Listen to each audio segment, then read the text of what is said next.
vatra seva, da vidimo kog četnika nema. Nad Kraljevom živa vatra seva, da vidimo kog četnika nema. Nema sive, nema nite roga, to su traži dva najbolja Boga. Nema sive, nema nite roga, to su traži dva najbolja Boga.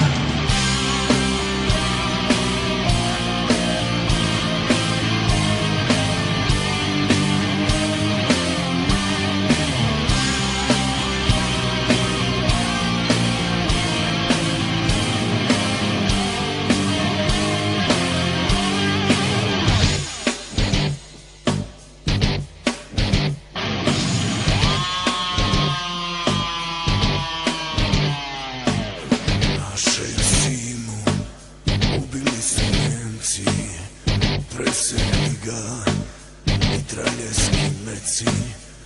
Našeg zimu ubili su Nemci, presekli ga mitraljevski meci.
Još ujutro, oko 7 sati, našeg sine zakukala mati.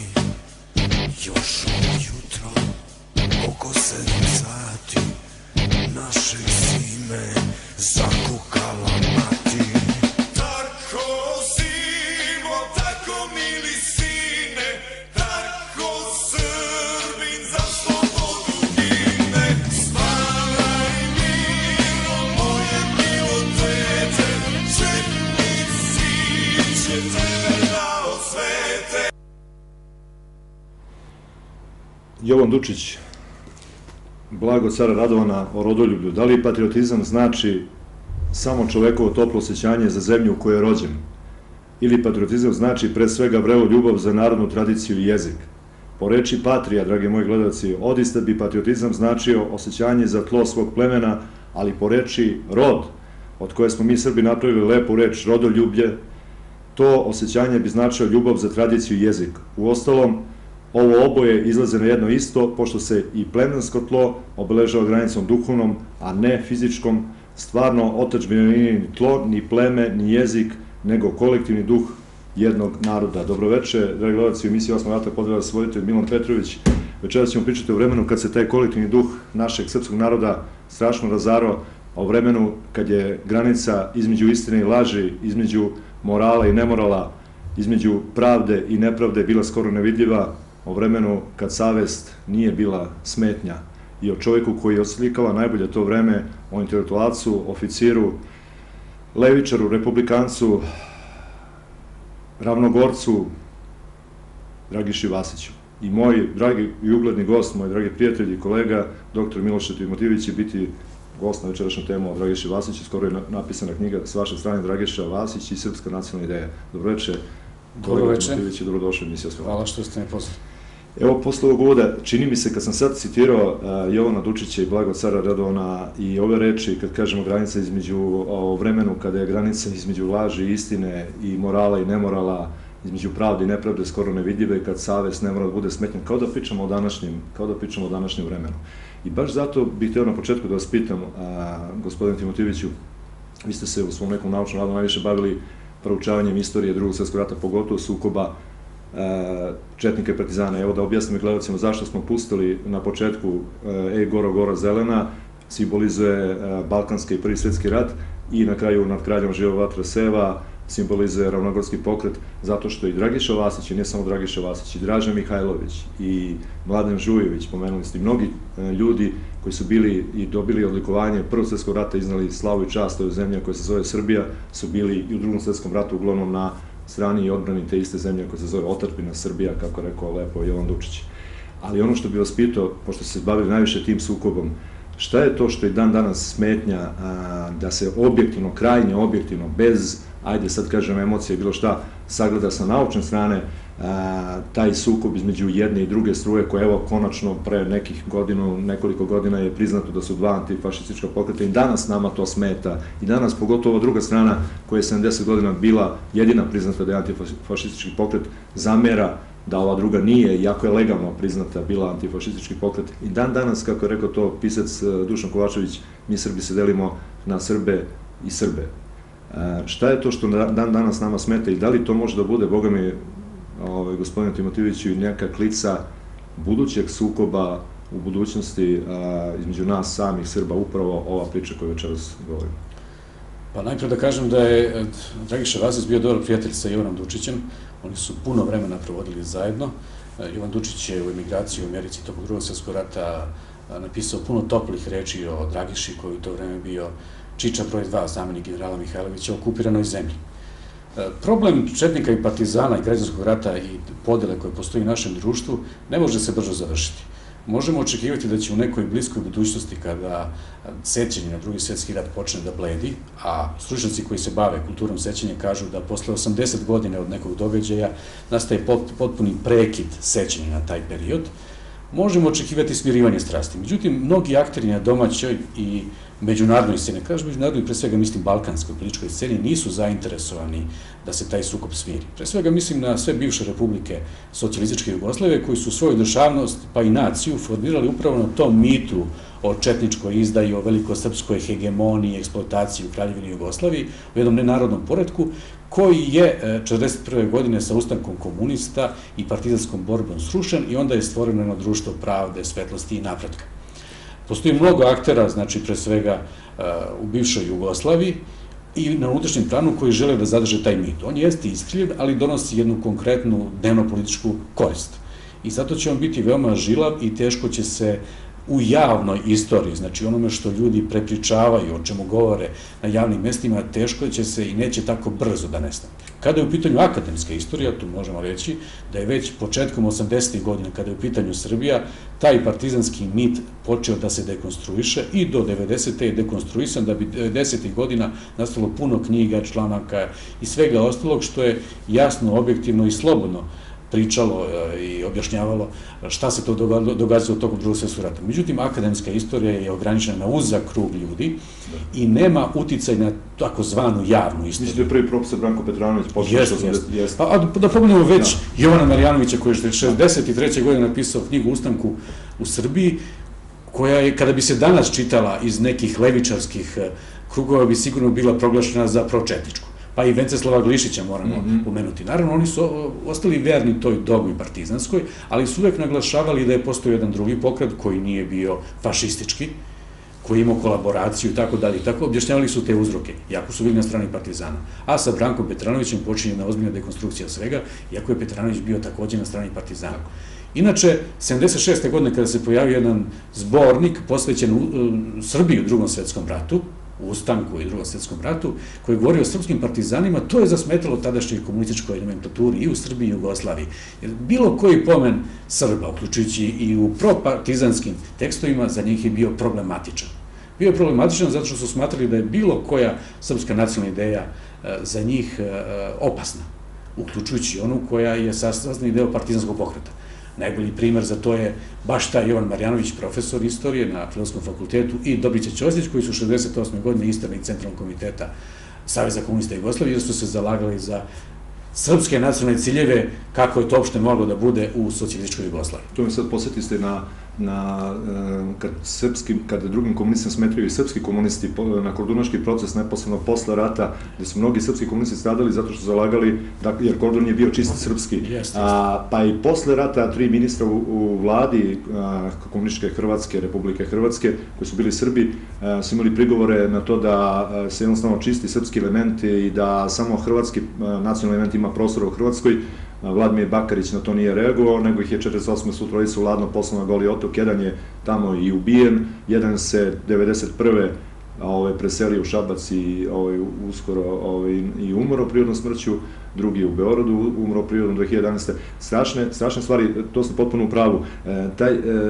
Meni se čini, kad ste pomenuli, jedno je akademski pristup, jedno je nauka, vi ste s naučne strane, ja sam s ove pedagoške strane, ne samo pristup ovako preko medija što me ljudi vide, nego i sa decom radim.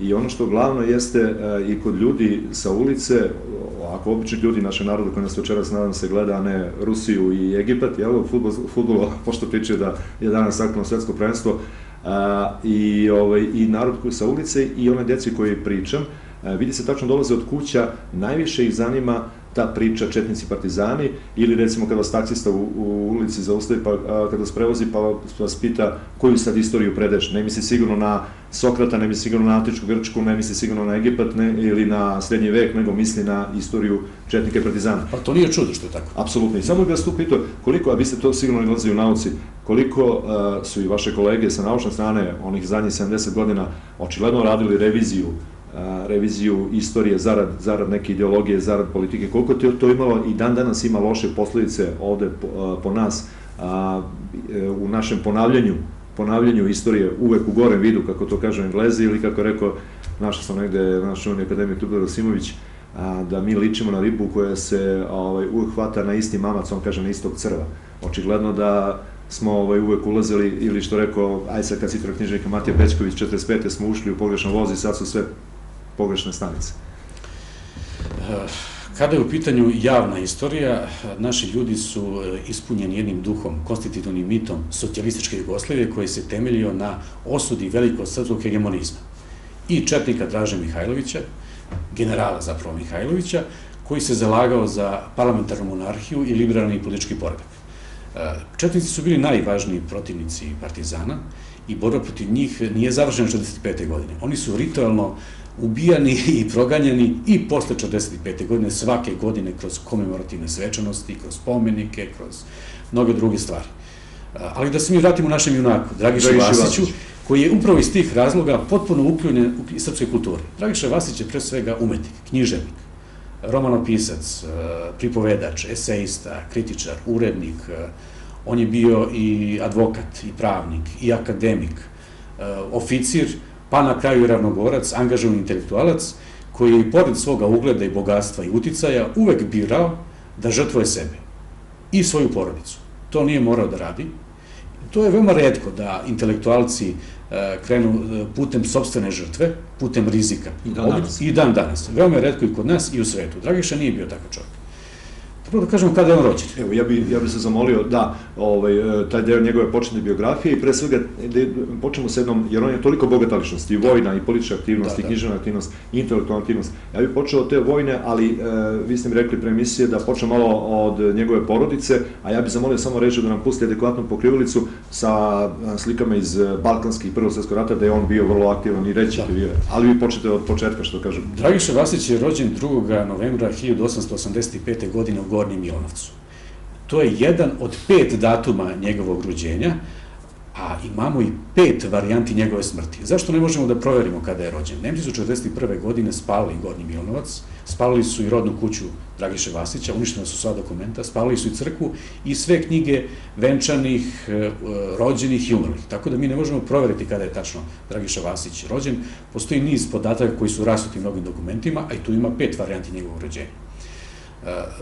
To je jako važna činjenica, a moramo tu reći da je Gestapo 1941. godine opljačkao i njegov stan u Beogradu, a to što nije uradio Gestapo, to je završila OZNA 1945. godine. Tako da je puno te dokumentacije uništeno kada je u pitanju Dragiša Vasić i to je nastavljeno i posle 1945. godine, što je jako važna zanimljivost kada je u pitanju ova ličnost. Samo da smo gledali, znači 5 različitih datuma rođenja i 5 različitih datuma, 5 varijanti smrti. To me podsjeti toliko, rašali smo se kao neka ličnost koja će mi biti tema u poslednjoj emisiji ovog ciklusa, nadam se sa vašim prijateljim kolegom iz Čačka, dr. Vladimirom Dujtijevićem, a to je Josip Broz Tito. I on ima te datume. S tim da je Dragiša Vasić u svakom slučaju značajnija ličnost i u umetnosti i u politici Josipa Broza, koji je istaknuta ličnost kada je u pitanju lični uspeh. I njegovo delo će ostati zaboravljeno kada je u pitanju državnost, a Dragiša Vasić će uvijek živjeti u umetnosti i književnosti. Sve ovo ne bi mogli večeras večeras ne bi razgovarali o Dragiši Vasiću, to moram reći, da nije napravljena knjiga o Dragiši Vasiću u izdanju Službenog glasnika, za izlazak te knjige najveću zaslugu ima zapravo Borislav Čeliković, koji je rodom iz Gornjeg Milanovca, koji je 2005. godine organizuje jedan sjajan naučni skup o Dragiši Vasiću, koji je postao prelom u tumačenju i doživlju Dragiše Vasića. Posle toga je on slobodnim korakom ušao u našu tradiciju, kulturu, postao je deo leksikona, a Čeliković je zbog toga dobio otkaz, i to moramo reći.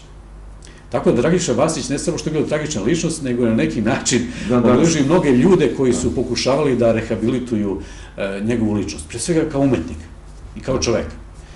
Znači, Dragiša je rođen u Milanovcu 1885. godine, njegov otac Vićentije je rođen u Gornjoj Trepči i oni su se prezivali Milinković, ali on je promenio prezime u Vasić. Došao je u Gornji Milanovac, oženili se sa Hristinom Zisić, koja je poreklom Cincarka, to je cincarska porodica poreklom iz Kruševa u današnjoj Makedoniji, i taj dvojni identitet Dragiše Vasića je nešto što je obeležilo njegovu ličnost. On je bio i tekako zainteresovan za srpsku nacionalnu ideju, ali je jednim delom svoga bića, drugim delom svoje porodice zapravo bio Cincarin, nije bio etnički Srbin, što mu uopšte nije smetalo da bude jedan od najvećih srpskih intelektualaca i nacionalista, u najboljem smislu te reči. Znači, ne u onom negativnom desničarskom i šovinističkom, nego u ovom liberalnom i patriotskom. Dragiša Vasić je osnovnu školu završio u svom rodnom mestu, prvi razred gimnazije u Čačku, nastavio školovanje u Beogradu i 1903. upisao pravni fakultet. Sticajem okolnosti, on je jedan od svedoka majskog prevrata. Napisat će knjigu. Jeste, večer pred maturu je bio ispred Starog dvora, gde su ubijali Dragu i Aleksandra. To je odmah zapisao jedan svoj dnevnik i to mu je poslužilo kao osnova da napiše čuveni esej 1903. godine. To je jedan od najboljih prikaza majskog prevrata iz 1903. godine. Na pravnom fakultetu bio je veoma aktivan, politički pre svega. Bio je član liberala Stojana Ribarca. Stojan Ribarac je jedan od najznačajnijih srpskih političara s početka 20. veka i veoma je uticao na Dragišu Vasića. Inače, Dragišin otac Vićentije je bio član liberalne partije. Ko su liberali? To je jedna od najstarijih srpskih političkih partija, zalagali su se za individualizam, za parlamentarnu demokratiju i nacionalno oslobođenje. To su te tri stvari bile sasvim jedinstvene u to doba. Današnji liberali potiču zapravo iz doba komunizma i oni se odriču na nacionalne ideje. Nekada je to bilo sastavni deo evropskih tendencija političkih. Možda porediti jednog Jovana Ristića i dan daleko bilo Čeda Jovanovića. Jeste, to su dve stvari. Sticajem okolnosti, Dragiša Vasić je oženio ćerku Stojana Ribarca, Radojku Ribarac, oženio je 1913. godine. Nažalost, Radojka je umrla već 1917. godine, nije dočekala svog muža iz Prvog svjetskog rata. Imali su jednu ćerku Brankicu, koja je preživela i Prvi svjetski rat i Drugi svjetski rat i umrla je u Americi 2007. godine. Imala je brojne potomstvo. Dragiša Vasić je tokom svog školovanja u Beogradu bio na pravnom fakultetu, gde mu je između ostalih profesor bio i Slobodan Jovanović, gde oni počinju saradnju.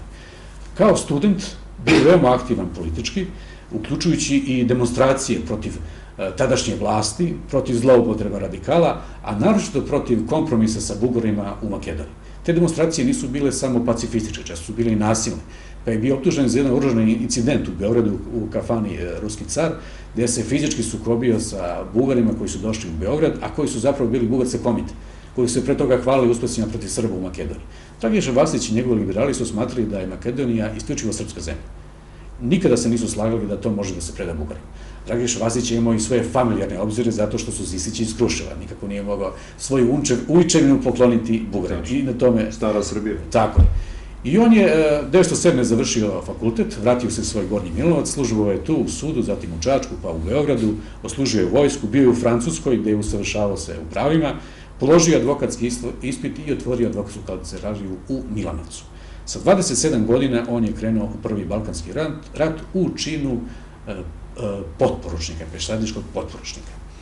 Dragiša Vasić je već tada imao kristalisane političke poglede. Kao što sam rekao, bio je liberal evropskih pogleda, s tim da su liberali u Srbiji u to vreme već počeli da imaju određene simpatije prema Republici. A Dragiša je, kao student prve godine, bio jedno kratko vreme i član socijaldemokratske partije, znači imao je simpatija i prema socijalistima. Od njih je brzo otišao, razišli su se u pitanju nacionalne ideje, to je sasvim jasno, zato što su srpske socijaldemokrate, zapravo socijalisti, smatrali da Srbija nema šta da traži izvan granica od 1878. godine. Smatrali su da Kosovo, Albanija i sve ostalo ne pripada Srbiji. Dimitrije Tucović. Jeste. Tako da su se na tom polju razišli. Dok su liberali bili oduševljeni nacionalisti, ali u najpozitivnijem smislu te reči. Tako da Dragiša u balkanske ratove ulazi kao oduševljeni nacionalista i liberal. Prošao je najvažnije bojeve, počeo od Merdara preko Prištine, Uroševca, zatim je sa svojim odredom prošao od Prizrena sve do Tirane i Drača. Sve te svoje doživlje ratne on je opisao u kratkim pripovetkama koje je objavio u proleće 1914. godine pre početka Prvog svjetskog rata. Njegov stav prema ratu je od početka jasan. On je bio zgrožen ratom. Znači, nikada nije poricao srpske nacionalne ciljeve, interese i državnost, ali je smatrao da je rat varvarstvo i da je jedna klanica. Znači, pre svih evropskih intelektualaca koji su došli do tog saznanja tek posle 1918. i posle strašnih patnji, pre svega na Zapadnom frontu, kada su milioni ljudi izgubili život. Dragiša Vasić ima taj stav već 1912. godine. On u tim opisima ističe srpsku hrabrost, junaštvo, čast, međutim, za njega Albanci pa i Turci nisu neprijatelji sa svim negativnim osobinama. On njima vidi ljude, vidi dobre i negativne osobine. Turke veoma poštuje, uključujući i Albanci, iako ističe njihovu surovost, ali ceni hrabrost. Jedini balkanski narod prema kome nije imao simpatije, to su Bugari. Smatrao je da su Bugari hrabri, da su snažni, ali je smatrao da nisu časni i smatrao je da su varvari. Zapravo, ta njegova impresija se kristalisala u drugom Balkanskom ratu, kada je u letu 1913. godine bio u najvećim bitkama koje je vodila naša vojska. Kumanovska, Bregalnička bitka pre svega. I on je tu imao zadatak posle tih bojeva da skuplja mrtve i ranjene. Verovatno je tad zamrzeo rat. Znači, upravo je on, kao tada je već imao čin poručnika, bio zadužen za takve stvari. Je li tada dobija obliču? 1913. godine on, posle drugog Balkanskog rata, dolazi do velike pobune Albanaca. Rekao bi se zapravo rata. Iz Albanije dolazi vojska od 10.000 ljudi koja upada na Kosovo i Makedoniju i uništava slabe srpske odrede, koji su izmasakrirani. To je rađeno na posticaj Austro-Ugarske i Bugarske i Turske, razume se. Dragiša Vasić učestvuje u svim tim bojevima. Ti bojevi su završeni tako što su Albanci na tim područjima kažnjivani kolektivno kao narod. Srpske socijaldemokrate, austrijska propaganda, nemačka propaganda i propaganda Velike Britanije, to se mora reći, je žestoko osudila tu srpsku intervenciju, smatrajući da su Srbi hteli da istrbe Albance. Dragiša Vasić je u svim svojim zapisima pošteno govorio da je bilo srpske surovosti, ali je govorio o tome da je to bilo proizvedeno prethodnim masakrima slabih srpskih snaga. Znači, uvek je imao taj uravnotežen stav. Nikada nije prećutkivao neke negativne i loše stvari kada je u pitanju naša vojska i kada je naš narod.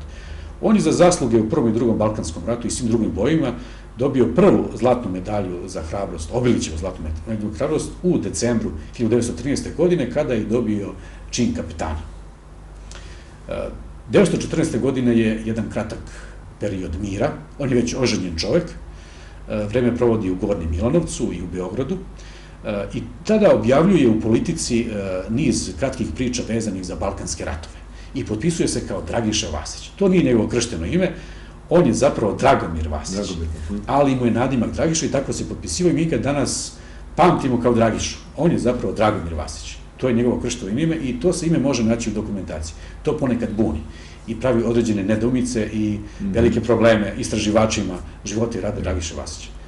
On dolazi i u Prvi svjetski rat, To bi se upitam, kada je Prvi svjetski rat u pitanju, a ja ću morati reći, zamolim, jer da pokrijemo odlične slikama, opet da ponovimo onu istu pokrivalicu, a molim režiju ako nije, koje smo sada, jer su sada baš prave slike iz Prvog svjetskog rata i ta njegova aktivnost u Prvom svjetskom ratu, i to nisu samo opet su to ključne bitke. Zaista, ja kad sam se pripremio za emisiju, jer ne mogu kažem Dragišu Vasića, ličnost Dragiša Vasića i za Dragišu Vasića ne samo koji istoričan kao običan građanin Srbin sam čuo i pre svega opet najviše zbog njegove aktivnosti u Drugom svjetskom ratu, Ravnogorski pokret, ono što ćemo pričati u ovom delu emisije, ali sam zaista bio impresioniran.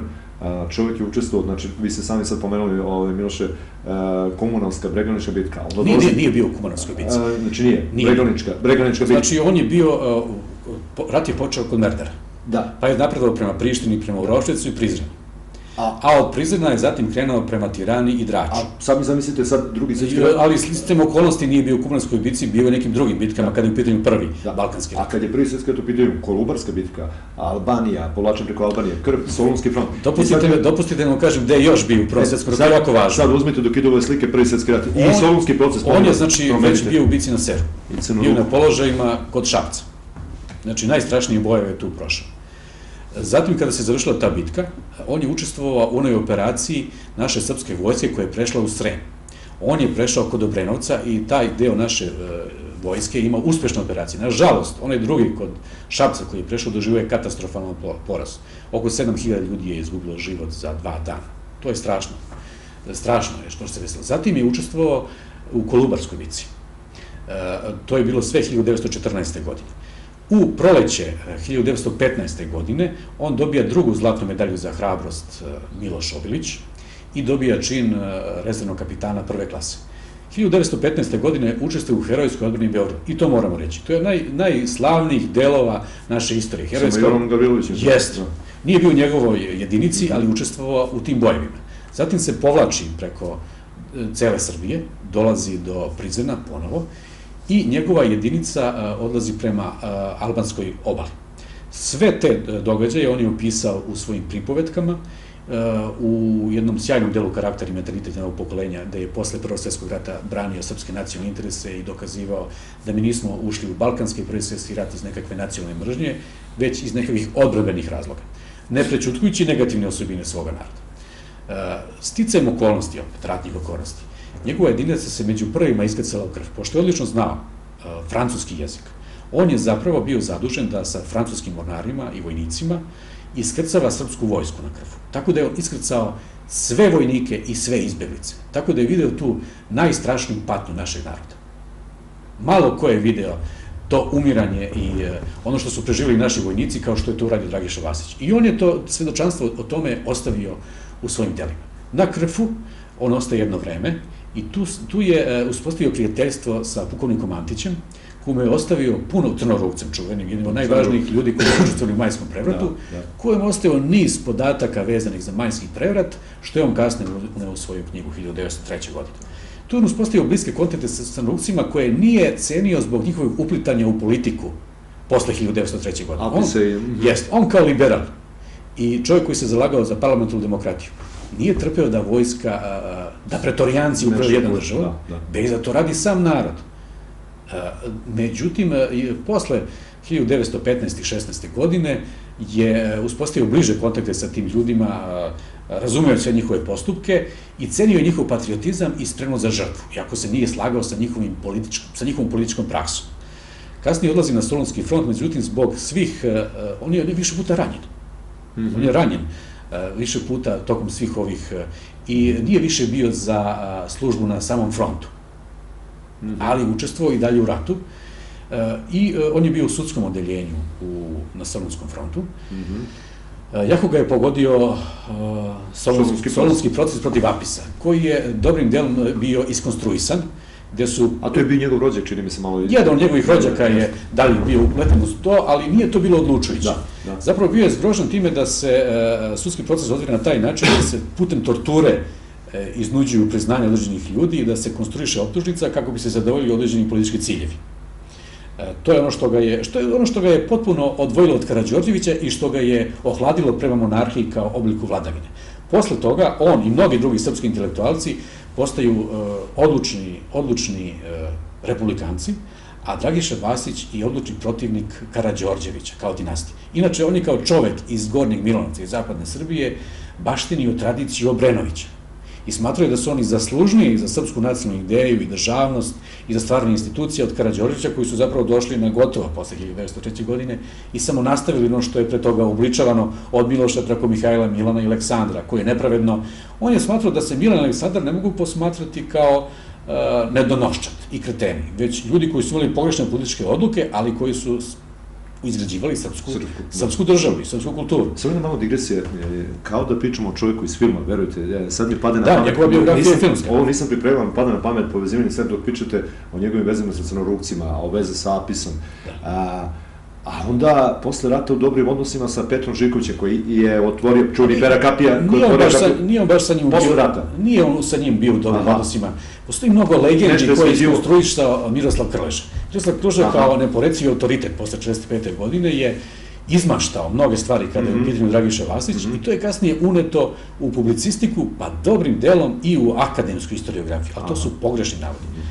O čemu se radi? Dragiša Vasić je posle, on nije završio rat 1918. kao mnogi drugi ljudi.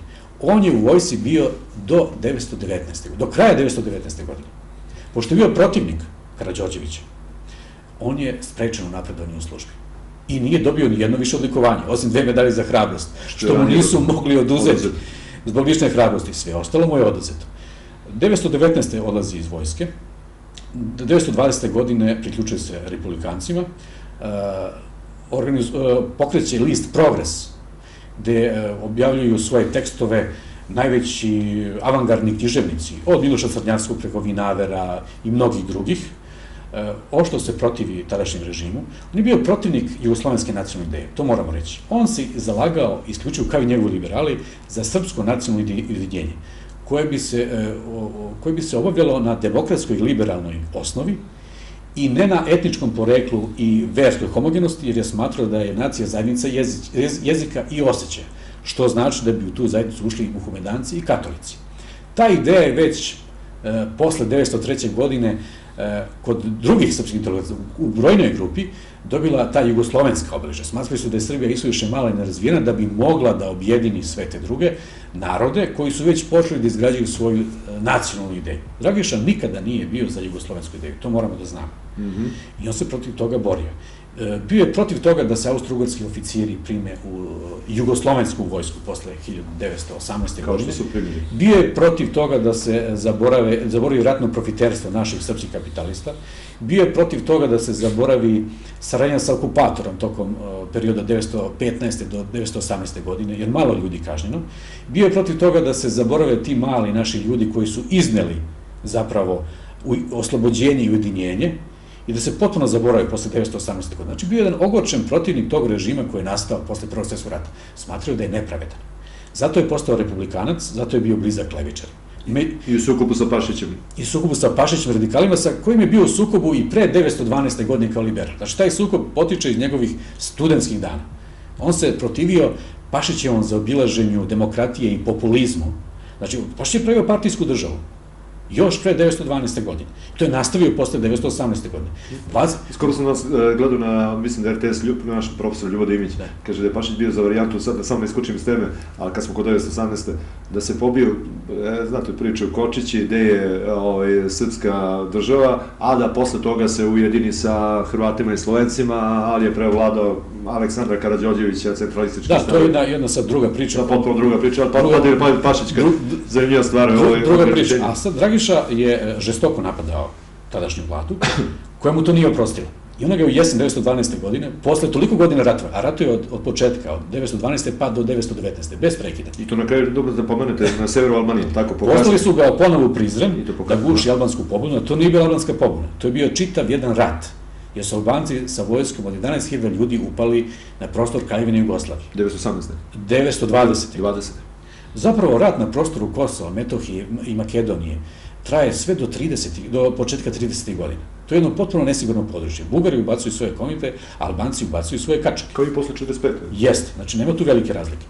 Dragiša je pokazan zapravo posle dole, poslati da eventualno i pogine. On je to preživeo, napisao je posle toga jedan putopis 2 meseca u Jugoslovenskom Sibiru, gde je žestoko kritikovao tadašnju vlast, korupciju u vojsci, nesavestan odnos prema mladim regrutima, jedan nepravilan odnos prema Albancima u samoj Albaniji, prema Albancima koji nas podržavaju, onda pravljanje kompromisa sa Albancima koji nas napadaju i tako dalje i tako dalje. U svim svojim napadima, to se takođe mora reći, Dragiša Vasac nije bio anarhista. On je smatrao da državnost mora da postoji i da je ona neupitna. On je takođe smatrao da srpska nacionalna ideja nije veliko srpska i ekspanzionistička i šovinistička ideja koja treba da porobi druge narode. On je smatrao da ona treba bude demokratska, da treba bude liberalna i da mora da opstane.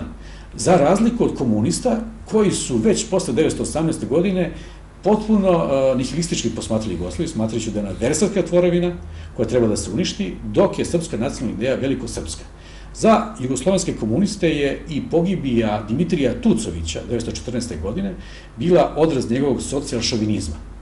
Znači, nisu ni njegovu žrtvu, on je po njima trebao da odrekne mobilizaciju i da se usprotivi čak 14. godine, ako su se napali Austrijanci. Znači, to je bila jedna veoma... Iako je javno i glasno bio protiv rata. To je bila veoma rigidna ideja. Često se govori da je Dragiša Vasić bio komunista. Sad to kažem, ta kontradiktornost, ali naput Vidovdanski proces brani komuniste, oslobađa smrtne kazne komunistu, vođu komunista Đuru Cvijića. O čemu se radi? O čemu se radi? Ja bih samo zamolio da koji pričate sad slike da idu ovaj... O čemu se radi? Radi se o tome da je on žestoki kritičar Kraljevine Jugoslavije i unutrašnjeg uređenja, ali nije kritičar, ne želi da uništi tu državu, niti želi da uništi demokraciji i liberalni poredak. On želi da ga promeni. On je republikanac, ima levičarska shvatanja, on je za socijalnu pravdu, što nije neobično. Jer mnogi naši mali ljudi koji su da svojim leđima izneli pobedu u Prvom svetskom ratu su loše prošli u socijalnom pogledu. On se sa time nije mogao pomiriti. Smatrao je da ne mogu kapitalisti da odlučuju o svemu u toj novoj državi. I to ga je odvelo u onaj kolosek saradnje sa komunistima, ali nije postao komunista. On je njih branio kao ljude koji se protive tom režimu, ali se od njih odmakao onog trenutka kada su oni želeli da unište tu državu. To nije podržavao.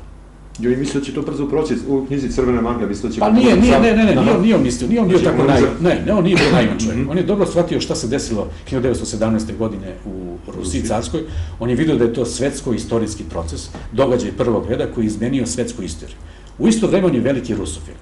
On je smatrao da je Rusija jedini pokrovitelj malih naroda na Balkanu, posebno Srbije, smatrajući da je komunizam i da je Sovjetski savez samo jedna etapa u razvoju Rusije i ruske ideje. Danas možemo da kažemo da je bio u pravu. Međutim, za tadašnje prilike, zbog takvog rusofilstva, zbog republikanstva, zbog levičarstva, zbog žestoke kritike monarhije i Kraljevine Jugoslavije i zbog veza sa komunistima, njega su smatrali komunistom. On to nikada ne bio, nikada to nije ni postao, nije bio ni marksista i više puta je to rekao javno. Te njegove veze sa komunistima se načelito postiču zbog toga što je bio i veliki prijatelj sa Miroslavom Krležom. Oni su zaista postali prijatelji i Miroslav Krleža je cenio njegov književni rad pre svega. Oni su se kao umetnici spojili i imali su mnoge zajedničke tačke. Posle Prvog svjetskog rata Dragiša Vasić je postao istaknuti književnik. Njegova prva zbirka pripovedaka, Utuljena kandela, spada u najbolje zbirke pripovedaka u srpskoj književnosti. On je bio ekspresionista, znači pripadao je modernizmu i u svom načinu pisanja najbliže je zapravo Miroslavu Krleži. To je prva i najbolja njegova zbirka pripovedaka. Njega su cenili i Andrić i posebno Miloš Crnjanski ga je cenio. Kasnije Dragiša Vasić iz ekspresionizma se polako primiče psihološkom realizmu i sredinom 30. prestaje da stvara, ne bavi se više književnost, odlazi u neke druge vode. Međutim, njegovo delo nema samo važnost za književnu istoriju. Ona je jedan kamen međaš u srpskoj kulturi, u srpskoj književnosti i on je, kako to kažu kritičari, kao kaže Lompar, pre svega Jerkov i Pantić i drugi, on pripada toj grupi ljudi koji su negovali tradicionalni modernizam. Imao je tradicionalne motive u svojoj književnosti, ali ih je obrazlagao u modernističkom duhu. Znači, u nečemu sasvim što je drugačije od onoga što je bilo pre 1912. ili 14. godine. Znači, pripada je to velikom modernističkom duhu koji je bio karakterističan celu Evropu. Kad pomenite vodeći intelektualce, eto, Miroslava Krleža, njenog intelektualca Josipa Broza Tita, i njegova žena Bela, koja je imala veliki utjecaj na njega, ja bih sad, ako možda pomenete njegov kontakt sa Slobodanom Jovanovićem, formiranje Srpskog kulturnog kluba. Da, to je došlo kasnije. Kasnije. To je došlo kasnije. On sa Slobodanom Jovanovićem nikada nije prekidao veze. Međutim, oni prave srpski kulturni krug tek krajem 30. godina. Ali da završimo sa Krležom, on je jako važan. Jer Miroslav Krleža je dugo prijateljevao sa Dragišom Vasićem, cenio njegov književni rad i cenio njegovo mišljenje. Dragiša je također uvažavao Krležu, njegov umetnički rad. Međutim, dvojice su se razišli. Različili su se po pitanju jugoslovenstva, levičarstva i srpske nacionalne ideje. Miroslav Krleža je od jugoslovenstva postepeno se ponovo primakao hrvatskoj nacionalnoj ideji, veoma je bio blizak tome, i nije imao razumevanje za srpske nacionalne ciljeve, tako da ti odnosi se polagano hlade. Najbolji primer je put u Rusiju. I Krleža je ostavio jedan putopis u Rusiji i Dragiša Vasić. I kada čitamo jedno i drugo delo, tu možemo vidjeti da Krleža odlazi u Moskvu i potvrđuje svoje hrvatstvo. On se tamo ne izjašnjava kao Jugosloven, već kao Hrvat. Znači, vraća se svoj nacionalnoj ideji, svom identitetu. Inače, Krleža je poreklom Cincarik, ali je po duhu Hrvat. Mislim, prosto on pripada hrvatskoj kulturi, to se također mora kazati. Znači, kao i Dragiša Vasić. Da, možda su se i tako pronašli. Međutim, nezavisno toga, kada je otišao u Moskvu, Krleža je uzdigao na rang kosmičkih visina mauzolej Lenjina, hvalio je taj poredak i tako dalje. Dragiša Vasić je išao istim putem kao i Krleža, svuda se predstavljao kao Srbin, pokušavao da u sovjetskoj stvarnosti vide ostatke ruske nacionalne ideje, proveravao kakav odnos imaju prema Srbima, proveravao da li Rusija može imati ponovo tu svetsku istorijsku ulogu kao što je imala pre Prvog svjetskog rata i jasno je kazao da nema ništa veličanstvenog u mauzoleju Lenjinovom i da se tu samo osjeća ruka koja je zaustavila zvonjavu crkava u Moskvi. Znači, on je kritikovao bolševike. Mnogi govori da se on promenio posle odlaska u Moskvu, 27. godine. Nije svako mogao otići u Moskvu 27. godine na desetogodišnjicu Oktobarske revolucije. Znači, on je bio blizak Rusima. Kako je bio blizak? Bio je blizak pre svega preko Mustafe Golubića. Sasvim, to je uzeo sam reći. Preko Mustafe Golubića, jer Mustafa Golubić je teško postradao u Solunskom procesu, pretrpeo je torturu. Kao crnorukaš. On je bio srpski nacionalista. I od srpskog nacionalista on je postao revolucionarni ekstremista i egzekutor. Dragiša Vasić je u Utuljenim kandalima napisao jednu pripovetku u praznom oltaru, gde je obrazložio kako se od srpskog nacionalista putem nepravde i policijskog terora stvara jedan komunista. Svi koji to žele mogu da pročitaju tu zbirku pripovedaka, ona je odlična, neće pogrešiti. To su te njegove veze sa Rusima. Međutim, Dragiša Vasić nije želeo da uvede komunizam u Srbiju. On je smatrao dve stvari. Da mi ne možemo dobiti od Zapada pomoć kada je u pitanju opstanak Jugoslavije i srpske nacionalne ideje. To je video već 24. godine kada je posetio Nemačku. Video je jasno da Nemačka obnavlja svoju moć. Video je jasno da se obnavlja nemačka nacionalna imperialistička ideja. I bilo mu je jasno da jedina pomoć može doći sa istoka, od Rusije. A također mu je bilo jasno da to više nije carska Rusija i da je to neka nova sovjetska Rusija i bilo mu je nejasno kakva je to zemlja. Da li od njih možemo očekivati pomoć? Jedan od razloga zašto je otišao u Rusiju upravo taj. Za njega je Rusija bila uvek mistična zemlja. Zemlja koja ima ulogu u svetskoj istoriji. Znači, to su neke eskatološke kategorije u kojima je živeo Dragiša Vasić. Također moramo kazati da Dragiša Vasić bio izuzetno religiozan čovjek, čak i crkven čovjek. Znači, on je uvijek u sebe nosio Sveto pismo, čitao ga, citirao, i ako analiziramo njegova književna dela, tu uvijek imamo detalje vezane za religiju. To je onaj protivnički stav protiv konkordata vezano za Milana Stojadinovića. Te stvari nisu toliko dominantne kod Dragiše Vasića. Da nastavim posle Krleže i... Dobro, ja malo idem napred prema... Znate šta, krem vaše priče, svaka čast Miloše, i vidi se zaista... Ali moramo nešto reći o Dragiši... Važno prema vama nešto servilan ili ostalo, ali zaista vidi se stav jednog intelektualca, dobro ide priča, ali znam da će krem naših gledalaca biti priča njegova aktivnost u drugom svetskom ratu. Ne, to nećemo preskočiti, ali da bi razumeli zašto je on tako postupio u 41. godine, moramo reći nešto o njegovom životu.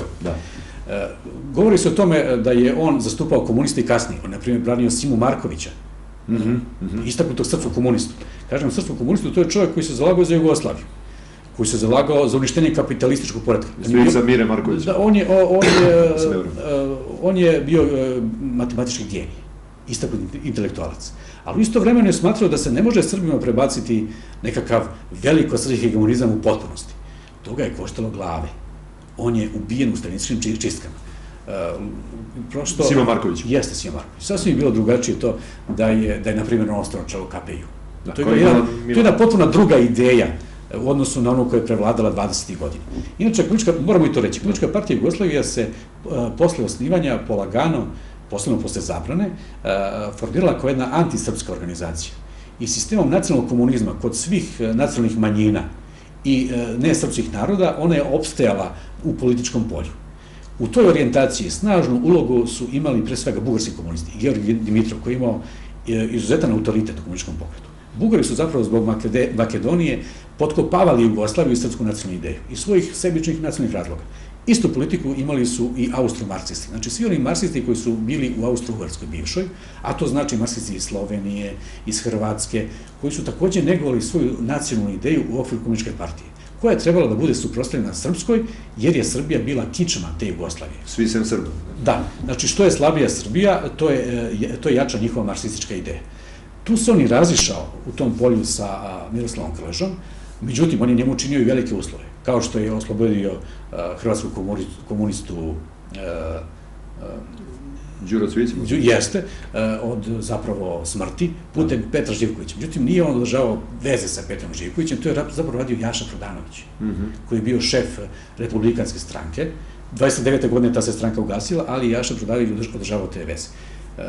Vasić je imao veze sa porodicom Jurišić-Šturm, koja je posredno imala veze sa Živkovićem. Vasić je bio protivnik diktature i za liberalizam, i za one ideje koje imao Slobodan Jovanović. I on već posle 1932. godine se zalaže za obnovu srpskog nacionalnog interesa u okviru Jugoslavije. Već posle 1934. godine on smatra da treba aktivno da se deluje. On tada postaje dopisni član akademije. Srpske kraljevske akademije. On je i dalje ono što jeste. Republikanac, liberal, čovjek koji se zalaže za parlamentarnu demokratiju i nacionalno ujedinjenje i nacionalno oslobođenje. Od tih ideja nikada nije odustao. U drugoj polovini 1936. godine sa Slobodanom Jovanovićem pokreće ideju stvaranja Srpskog kulturnog kluba. On je nastao zvanično 16. januara 1937. godine, a 17. januara u Vasićevoj advokatskoj kancelariji, koja se nalazila na uglu preko puta Londona, na uglu kneza Miloša i srpskih vladara, i tu se nalazi ta zgrada, i onda je bila prodavnica Bata, i danas je prodavnica Bata. Na spratu je bila Vasićeva velika advokatska kancelarija. On je živao zapravo od svog rada, od advokature. On je bio državni činovnik. Znači, izdržavao je sebe i bio nezavistan. On je u svojoj kancelariji novinarima obznanio da je stvoren Srpski kulturni klub. Srpski kulturni klub na početku se je bavio isključivo kulturnom integracijom Srba u okviru Jugoslavije, jer je prosto ta grupa intelektualaca videla da od jugoslovenskog jedinstva nema ništa, da su krenuli snažni separatistički pokreti. Nije se slagao ni sa politikom vlade Milana Stojadinovića, koja se postepeno odvajala od tradicionalnih saveznika Francuske i Velike Britanije, približavala Italiji i Nemačkoj. Takođe, moramo reći, i 1935. godine Francuska je uspostavila bliske odnose sa Sovjetskim savezom, Čekoslovačka, pa i Rumunija, dolazi do međunarodnog priznanja, Sovjetski savez ulazi u društvo naroda. Prosto, zapadne zemlje su videle da ne mogu opstati bez garanta Sovjetskog saveza, makoliko to bila komunistička zemlja. To je jedna politika Narodnog fronta, koja je počela 1935. godine, to je Staljinova politika. Međutim, Kraljevina Jugoslavija i politika Milana Stojadinovića je bila takva da se Sovjetski savez ne priznaje i da se s njima ne uspostavljaju kontakti. Dragiša Vasić i grupa oko njega je bila okrenuta prema Zapadu i oni su bili deo jedne organizacije, tajne organizacije koja se zvala Konspiracija, i ona je imala za cilj da se zbaci režim kneza Pavla i vlada Milana Stojadinovića i bili su vezani za Veliku Britaniju. Dragiša Vasić u isto vreme bio i mason. Kada je ušao u masonsku ložu, to mi ne možemo znati, ali sigurno je bio mason. Inače, masoni su do 1918. godine podržavali sve liberalne nacionalno-oslobodilačke ideje. Naprimjer, masoni su 1903. godine kao deo privatne inicijative pokrenuli srpski komitski pokret u Makedoniji i staroj Srbiji. Tako da je Vasić pripadao toj liniji slobodnog zidarstva i masonerije. U isto vreme on je zadržao veze sa sovjetskom obaveštajnom službom preko Mustafe Golubića, to je sasvim izvesno. Kakve je veze imao sa Sovjetima, Britancima, masonima, to danas ne znam. Ta dokumentacija nije dostupna, ako uopšte postoji. Možda se tajne o Dragiši Vasiću mogu naći u nekom ruskom arhivu, ako je to nama danas dostupno. To će vjerojatno kolege iz Moskve. I sada dolazimo do onog perioda kada on ponovo ulazi na velika vrata u politiku, to je 39. godina kada se stvara Banovina Hrvatska, što je prelomna tačka za srpski nacionalni pokret u Kraljevini Jugoslaviji. Liberali, Srpski kulturni klub Slobodan Ivanović, Dragiša Vasić su smatrali da je to veliki poraz i srpske nacionalne ideje, i demokratije, i Jugoslavije, zato što je Banovina Hrvatska obuhvatila sve one teritorije koje u tom trenutku hrvatska nacionalna ideja mogla da obuhvati. Znači, posegli su za svim kriterijima, istorijskim, ekonomskim, demografskim, svim onima koji su u tom trenutku njima odgovarali. U toj Banovini je bilo od 800 do 1000 do milion Srba. Prosto Vasić i Srpski kulturni klub su smatrali da Srbi koji su stvorili Jugoslaviju ne mogu sada ostati u nekoj drugoj federalnoj jedinici koja će se sutra možda odcepiti. Sve što mi Knez Pavle učinio da bi ih smirio... Jeste, to je na postice Velike Britanije, da se Jugoslavija osnaži i da bude neka brana nemačkom ekspanzionizmu na istoku, što je bilo uzaludno. Dragiša Vasić je u tom trenutku sa Slobodanom Ivanovićem tražio da se stvori srpska federalna jedinica, da se stvore srpske zemlje. I to je ta velika optužba koja se stalno ponavlja, da je taj veliko srpski program postojao i pre Drugog svjetskog rata. U okviru Srpskog kulturnog kluba bilo je raznih predavanja, uključujući ona koje je vodio Vasa Čupilović o iseljavanju muslimanskog stanovništva. A to nije bio stav. Da, i on je preživio Drugi svjetski rat i bio uvažen u svoje smrti kao komunista i ništa mu nije falilo.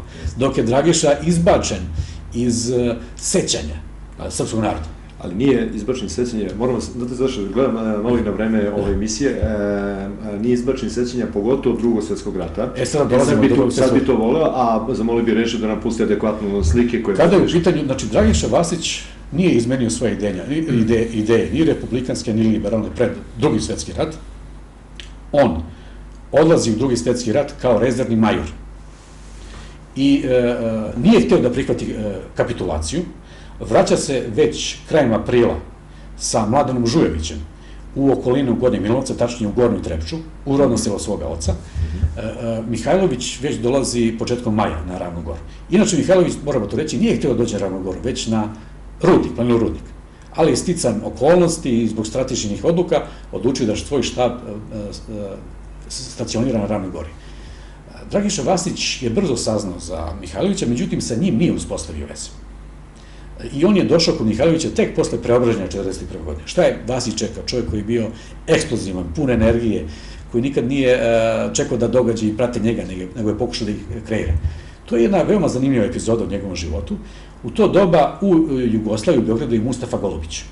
Sovjetski savez do 22. juna je u formalnom savezu sa nacističkom Nemačkom i tu postoji ambasada sovjetska. Da li je Dragiša Vasić želeo da stvori pokret odbora u sadejstvu sa Mustafom Golubićem, koji je na čudan način prokažen nacistima i streljan je već pre 22. juna 1941. godine. 1941. godine u leto na Bliskom istoku se stvara ideja da u Jugoslaviju dođe jedna mešovito britanska, sovjetska misija. Da se to desilo, komunisti naši ne bi potegli ovakav ustanak, zato što je Stalin bio protiv revolucije u leto 1941. godine. Naši komunisti su žurili da imaju sastanak sa Sovjetima. Da se to desilo, Tito i njegovi drugovi sigurno ne bi na taj način, pitanje da li bi ostali živi. Ono što je zanimljivo, komunisti u leto 1941. godine jure Dragišu Vasića u okolini Gornje Trepče i po čijem nalogu i zašto? To je ostalo u partizanskim sećanjima. To je jedna veoma nejasna epizoda. Po čijem nalogu i zašto? Jer Dragiša Vasić je važio ipak za levičara i bio je poznat. Kada je došao kod Mihajlovića, ljudi su mislili da je on vođa tog pokreta, a da je Mihajlović samo ratni komandant. Međutim, od samog početka on je ukazao poštovanje prema pukovniku Mihajloviću i nikad nije dovodio u pitanje njegovu rukovodeću ulogu u pokretu. Znači, Dragiša Vasić dolazi kod Mihajlovića sa Mladenom Žujevićem i stvaraju Centralni nacionalni komitet. I Stevanom Moljevićem, tako? Stevan Moljević dolazi tek kasnije, tek 1942. godine. Dragiša Vasić je smislio pojam ravnogorstva. On je smislio ravnogorski pokret, smatrao da mora biti samonikla organizacija na liberalnim i demokratskim načelima i da se raskrsti sa starim političarima koji su upropastili Kraljevinu Jugoslaviju, koji su pravili toliko kompromisa. On je bio žestoki protivnik srpskih i jugoslovenskih političara. Posebno oni koji su pobegli emigraciju, a uveli su zemlju u rat. On to nije uradio. On je otišao u šumu, a rođen je 1885. godine. Znači, sa 56 godina otišao u šumu, da se bori protiv okupatora. On je tad predlagao Mihajloviću da stvori srpsku vojsku. Da se ponovo obnovi taj srpski nacionalni pokret. Da ne bude jugoslovenska vojska. Da ne bude jugoslovenska. Međutim, pukovnik Mihajlović iz obzira prema kraljevskoj vladi u Londonu, koja je bila međunarodno priznata, nije mogao da se odluči na takav korak i smatraju da se mora zadržati taj jugoslovenski okvir. Do proleća 1942. godine Vasić i Žujović su jedini ljudi u tom Centralnom nacionalnom komitetu koji ne mogu puno da deluju, ali im je jasno da moraju da pariraju komunističkom pokretu koji imaju jasnu ideologiju, ali i vladi Milana Nedića pod kontrolom Nemaca, koji je takođe pokušavao pod kontrolom Nemaca i za nemačku propagandu da govori o nekakvoj srpskoj nacionalnoj ideji. Moralo se tome suprotstaviti na samom terenu, nisu se mogli čekati odluke vlade iz Londona. Tada dolazi Stevan Moljević na predlog upravo Dragiše Vasića. Stevan Moljević je napravio već u leto 1941. godine plan homogene Srbije, koje se stalno prebacuje četnicima kao plan genocida i etničkog čišćenja. Taj plan je nastao kao reakcija na strašan genocid koji su Srbi pretrpjeli na prostoru današnje Hrvatske i Bosne i Hercegovine. To su jeziva ubistva, masovna ubistva. On je smatrao da mora biti kolektivne odgovornosti hrvatskog muslimanskog naroda. To su komunisti odbacili zbog bratstva i jedinstva, međutim, kolektivna odgovornost je primjenjena na Nemce i Italijana. Znači, 500.000 Nemaca i 300.000 Italijana je proterano sa prostora Jugoslavije. Oni su kolektivno platili. Dok muslimani i Hrvati to nisu, ni Mađari, ni Albanci, iz ideološko-političkih razloga Komunističke partije Jugoslavije. Taj plan Moljevićev nikad nije postao zvaničan ravnogorski program, to se mora reći. I Dragiša Vasić se nikada nije slagao sa bilo kakvom kolektivnom odmezdom, niti bilo kakvim zločinima četnika koje je osuđivao već tokom same okupacije. Dragiša Vasić dolazi u sukob sa Mihajlovićem i Moljevićem već početkom 1943. godine.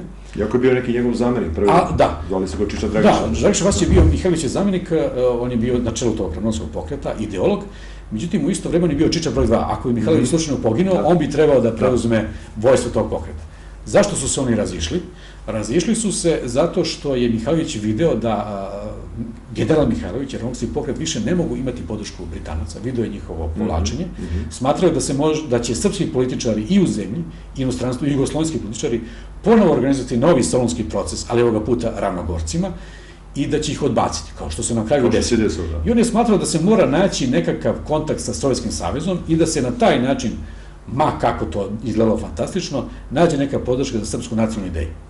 To nije bila potpuna fantazija, zato što kada je Crvena armija došla do Rumunije 24. avgusta 1944. godine, oni su zbacili tadašnju vladu i zajedno sa Sovjetima objavili rat Nemačkoj. To je isto radila Bugarska 9. septembra 1944. godine i to je bio najveći strah komunista, Tita i njegovih drugova. Oni su smatrali da postoji velika opasnost da Mihajlović preuzme vlast u Srbiji, čak zajedno sa Nedićem, da dočeka Crvenu armiju i da krene oslobađanje Jugoslavije, ali na sasvim novim osnovama gde za njih ne bi bilo mesta. Jer pazite, Sovjetski savez je ovde uputio 300.000 vojnika i to je slomilo zapravo nemačka armija na prostoru Srbije. Partizani su došli sa nekih 30.000 vojnika ovde, pa su onda mobilisali na prostoru Srbije 300.000 vojnika, preko 300.000 srpskih boraca je zapravo oslobodilo Jugoslaviju, jer ta Narodno-oslobodilačka vojska Jugoslavije imala oko 600 do 800.000 ljudi na kraju rata. Polovina su bili ljudi iz Srbije. Srbi su opet oslobodili Jugoslaviju. Istina, pod petokrakom zvezdom, ali su je opet oslobodili. I to je bio najveći strah, zapravo, komunista, da će Sovjetski savez i Crvena armija neke druge ljude odabrati kada dođu u Srbiju. Kao što su se uplašili 43. da će Amerikanci iskrcati na stoli, pa su slali u Zagreb, Đilasa i vele bi tada pregovara sa... Njihov najveći strah bio da će u toj igri karata velikih sila oni ostati po strani. Pa, ja se izvinjam što sad upadam mala digresija dok gledam ove slike i dok pričam o tom, u tom našem završnom delu emisije. Sam Đilas je negdje izjavio pred smrt, i to u kamere tadašnje Jugoslovenske radio televizije Beograd, da je njima na prvo mesto bila borba za vlast, pa tek onda za oslobođenje zemlje. Ali to kaže 2 godine pred smrt Milana Đilasa. Pa znate što, komunisti nisu to krili ni pred početkom. Na majskom savjetovanju 1941. godine u Zagreb, oni su jasno rekli da će izvesti revoluciju. I ta revolucionarna retorika, snažna, ekstremna, postoji do polovine jula 1941. godine, kada su upozoreni od Moskve i kada su prosto videli da je srpski nacionalni ustanak tako jak, da ne mogu više da govore u kategorijama velikog srpskog hegemonizma i nacionalizma. Oni su se morali nasloniti na Srbe kao vojsku, na svim područjima, ako žele da vode ustanak. Samo vas pitam na kraju, mislim na kraju, ima još 2-3 pitanja sigurno, gledam sve vreme i slike i sad, imamo neki rok sa emisijom. Rekli sam na početku emisije, mistična ličnost, 5 datuma rođenja, 5 varijanti smrti. Ajmo da odemo taj završen deo, kada on se pavili kontakt sa Vojvodom Pavlom Đurišićem, ostavlja Draža Mihajlovića, povlači se u pravcu Slovenije i onda ga hvataju na prevaru, dolazi do čuvene bitke u Lijevčev polju i kaže jedna varijanta da je tada poginuo 45. Evo o čemu se radi. Mihajlović i... I molim vas da pomenete njegovu knjigu Istorija ravnog... Da, u tome ću reći nekoliko, to je jako važno i značajno. O čemu se radi? Mihajlović je smatrao da treba da ostane u Bosni i da se vrati u Srbiju, smatrajući da će moći da ponovo pokrene novi pokret odbora, kao što se desilo u Grčkoj. Smatrao da će ipak zapadni saveznici intervenisati, kao što su intervenisali u Grčkoj i podržali monarhiste. Dragiša Vasić i Pavle Đurčić su smatrali suprotno i su počeli sa vojskom da se povlače prema zapadu. U tome nisu uspeli, bili su pritisnuti s jedne strane ustašama, s druge strane partizanima i predali su se ustašama i to je bila kobna odluka. Da. Vasić je bio svestan da neće preživjeti. Odveli su ga u Staru Gradišku. I sada postoji 5 varijanti njegove, znači on nije poginuo na Lijevčev polju. Po jednoj varijanti ustaše su ga ubile u logoru Stara Gradiška ili u Jasenovcu. Postoji puno svedoka koji su to preživjeli i koji svedoče da su tu ubili Dragišu Vasića. To je prva varijanta. Druga varijanta je da su ga ubili komunisti kod Banja Luke ili da je to urađeno posle odlaska u Sarajevo. To znači već imamo 4 varijante ukupno i 5. varijanta, da on uopšte nije poginuo u Drugom svjetskom ratu, već da je preživio rat i da je čudnim putevima otišao do Moskve, gde je imao jako uporište, jer ne moramo zaboraviti njegove veze sa sovjetskom obavještajnom službom, da je preživio rat. Mnogi ljudi koji su otišli u Moskvu posle Drugog svjetskog rata svedoče da su zaista tamo i videli spomenik na kojem piše Dragiša Vasić. Sad, možda zaista postoji takav, to su ozbiljni ljudi, zaista ozbiljni ljudi. Možda i postoji takav spomenik, ali Dragiša nije Dragiša, on je Dragomir Vasić. Sad, on je tokom Drugog svjetskog rata pisao istoriju Ravne Gore. Bravo. On je počeo da piše tu istoriju već u proljeće 42. godine. To će gledati biti zanimljivo. Tak, zna se ko je, on je tu knjigu napravio u 3 primjerka, javno je čitao tokom rata, pisao je biografije Ravnogoraca, imao je originalnu dokumentaciju koja govori o tome da su partizani odgovorni za početak građanskog rata, pravio je mnoge ispise, kao što je pisao od 1903. godini, i pred završetak rata on je napravio u 3 primjerka je napravljen taj rukopis. Imao je 900 strana, rukopis je prekucavala Jelisaveta Lazarević iz Čačka. 3 primjerka je sakrio u okolini Čačka kada se povlači u jesen 1944. godine. Prvi je sakriven u Kauni. Taj rukopis je advokat Pavlović doneo istoričaru Dimitriju Đorđeviću, koji je bio protivnik komunista početkom 50. godina u Beogradu, bio je pristalica Demokratske stranke, koji je za noć pročitao rukopis, njegova organizacija ga je prekucala i sakrila. Međutim, oni su taj rukopis dali istoričaru Strnjakoviću, koga je uhvatila policija, Titova tajna policija, i izvedeni na sud. Uplašili su se šta će biti sa njima i zato su taj sakriveni, prekucani rukopis uništili. Dok na suđenju Strnjakoviću u dokaznom materijalu nije iznata istorija Ravne Gore Dragiše Vasića. A komunistima bi možda bilo od velike pomoći zato što je u njoj, to svi kažu koji su čitali, Vasić bio veoma oštar prema Mihajloviću i veoma kritičan prema četnicima. On je uvek takav bio. On je uvažavao srpsku nacionalnu ideju, ali nikada nije u kategorijama romantizma govorio o svojoj naciji. Međutim, ta se knjiga nije pojavila, taj rukopis se nije pojavio. Mnogi sumnjaju da se on još i dalje čuva negde u nekoj arhivi ili je možda dat Dobrici Ćosiću, koji je kasnije napisao čuveni roman Deobe, jer Dobrica Ćosić je neka dokumenta, pisma Dragiše Vasića, koji je njemu poklanjao iz državne arhive Aleksandar Raković, kasnije dao Miroslavu Krleži. I ta su pisma posle toga nestala. Mi znamo da su postali, znamo njihov sadržaj i znamo da su otišla kod Miroslava Krleže, one se danas ne pominju u njegovoj zaostavštini, a Hrvati su upisali svaki papirić. Toga nema. Kao što je, ako smijem ja da malo primetim skromno sa svoje strane, kažu da je za ove kontente koje pričate u početku stavljena sa Dražom Mihajlovićem, sa Ravnogorcima, da je na kraju rata pri oslobođenju Beograda da su određeni ljudi, partizani, komunisti, došli do te dokumentacije i da se predali Moše Pijade, a Moše Pijade lično Titu i da je to ostalo u njegovoj ličnoj arhivi do njegove smrti, da je to tek sad otkriveno, da je to čuvao do sebe. Vrlo ovako jedna mistična stvar. Još 2 su rukopisa, da ne zaboravimo to. Znači još 2. Drugi rukopis je bio sakriven u Ivanici, kod porodice Đukić. Iz te porodice je majka Smiljka Draže Mihajlovića. I taj rukopis je čuvan do 1974. godine. To sam saznao posle pisanja svoje knjige, javio mi se jedan čovjek iz Ivanjice. Čovjek Jezdo, koji je to čuvao, uplašio se, zato što je Tito 74. godine došao u Ivanjicu da otvori satelitsku antenu. Udba je češljala sve, posebno ljude koji su bili vezani za Ravnogorce. Zato je uništio taj rukopis, bojao se. Postoji treći rukopis, za njega postoji jedna neproverena legenda da je sakriven negde na planini Kablar, u jednoj pećini, da je stavljen u džak, natopljen voskom, zatim je ozidan kamenom i zaliven krečom i da je sve to zatrpano. I to je izvesni Todorović uradio, koji je nažalost umro, koji je o tome govorio, ali nije otkrio mesto gde se to nalazi. Pored tog rukopisa Istorije Ravne Gore, tu se navodno nalazio i Dragišin dnevnik, on je tokom rata vodio dnevnik, to svi znaju, koji je navodno nosio naziv Da li sam bio u pravu, i njegova pisaća mašina. Zatim je možemo tragati, ali to je legenda.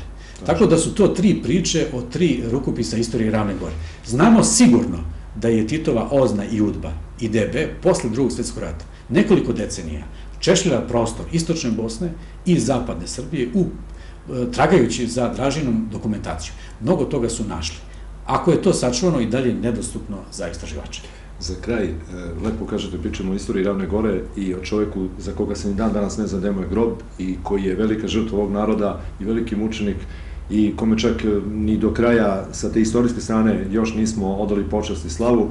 Ja znam da ste rekli da ne želite da komentarišete to, ali neka bude uvodni deo u zadnjih 5 minuta, minut i 20-30 sekundi. Njega sam više puta, mislim, znaju gledalci koji gledaju, i Jovo Kapičić, koji se otvara pred smrt, priča o hvatanju Draže Mihajlovića, pa bi samo minut kao uvodni deo, završnu reč, jer je na kraju i o Dragiši Vasiću opet je vezan za Dragoljuba Draže Mihajlovića i to će biti moja odjava, pa zamolim režim minut 2 i gledalci pogledaju minut 20-30 sekundi, dragi gledalci, Jovo Kapičić, svedočenje o hvatanju Draže Mihajlovića, a onda ja i gospodin doktor Miloš Timotijević završnu reč u našoj emisiji Osma vrata o istoriji Ravne Gore, Dragiši Vasiću, o našem srpskom narodu. Pogledajte minut 2 Jovu Kapičića, pa se vraćamo za vaše deo. Tačka, to je Draža Mihajlović.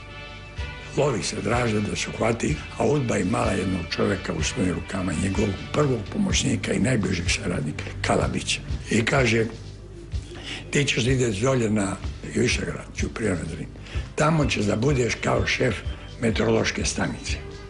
I da kaže, odatle nemaš ti, to izgleda za narod, ali ti ćeš imati vezu, radio vezu sa vojskom i tom grupom policajaca, pa da se ne sukobe, a oni su vojska obučena kao vojska, ovi su obučeni kao četnici. Iako i vojska vidi sve će pobiti, nego da znaju ti lijevo, ti desno i tako dalje prema planu koji imaš, to ti je sad posao. Puste glas da je došao Kalabić sa četnicima iz Srbije i da traži Dražu Mihajlovića, da kaže, ako je to Kalabić, dovedite ga kod mene i te ljude naše. I oni dođu u to selo tamo.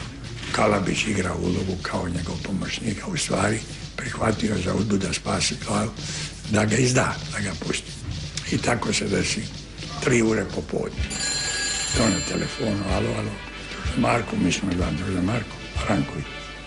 Evo, reko, mene iz Beograda, pa da se javim, da vidim kako se poznaju. Šta si bre ovdje, što si ostavio društvo, što imaš posao dolje, a mi čekamo ako se nešto desi. Druže Marko, da te ne muči mnogo, dođi ovdje da se pozdravi s Dražom Mihajlovićem. Šta?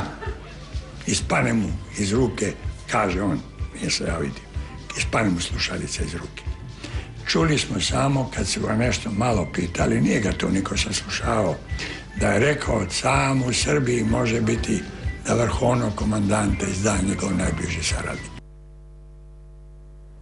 Evo, se obećavam i vama je reži. Završna reč. Doktor Novica Vojinović, Srbi komunizam. Po njegovoj verziji, Englezi su dali šifru o kretanju Draže Mihajlovića partizanima, komunistima i tako je došlo do hvatanja, a ne izde Nikole Kalabića. I neka to bude uvodni deo za vas, gospodine Timotijeviću. Kaže se ovde da je i ta večita legenda, da je to izjavio upravo Dragiša Vasić.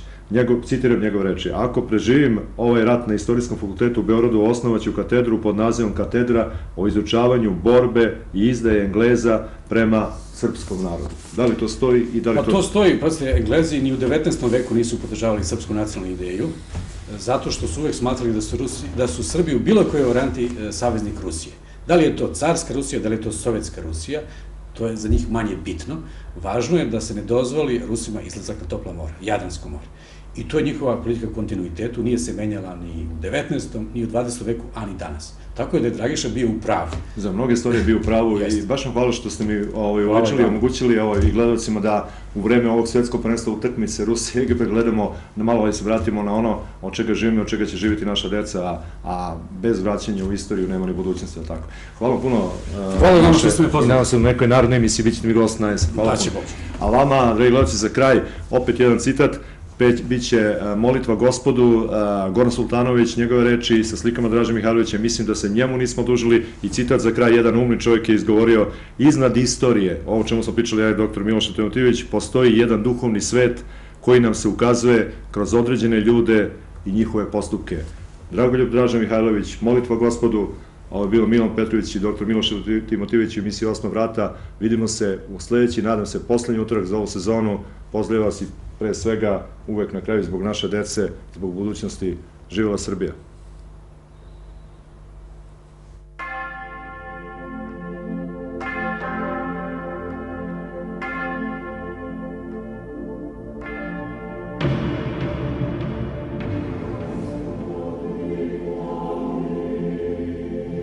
Vladiko dobri, nado, tvorče, pomozi, okrepi, osvetli tmušu. Pod hitom primi slatki oče i moju od greha bolesnu dušu. Sve mudri care slabosti mi shvati i zbog njih sve teža sagrešenija. Strah mi od presude presudom skrati, nagradi me kaznom, usliši prošenija. Ne prezri molenije, makar i kasno, projavi sebe kroz mene, crva, i daj da slep vidim te jasno, od hleba tvoga budem najmanje mrva.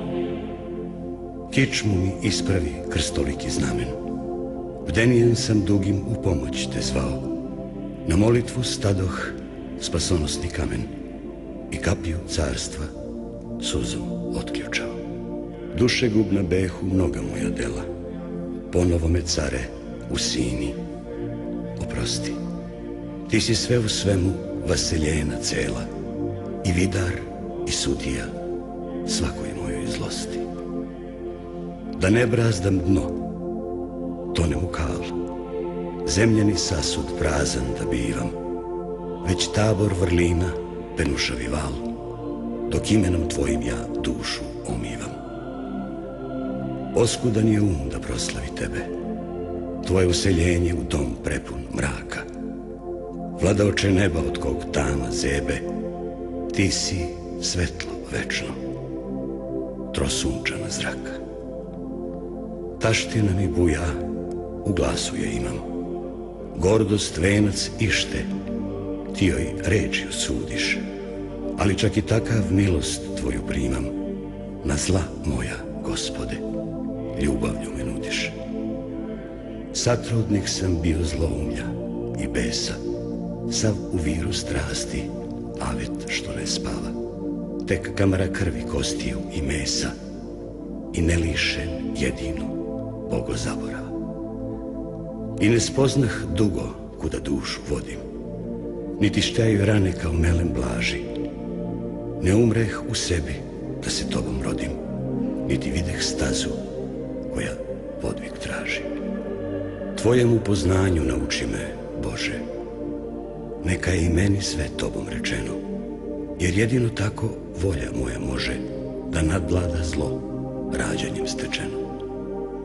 Da mogu putem pravim i čistim u stadu tvom dostojan da trajem, i srcem što kajanje čini ga bistrim, u vekove vekova tebi se da.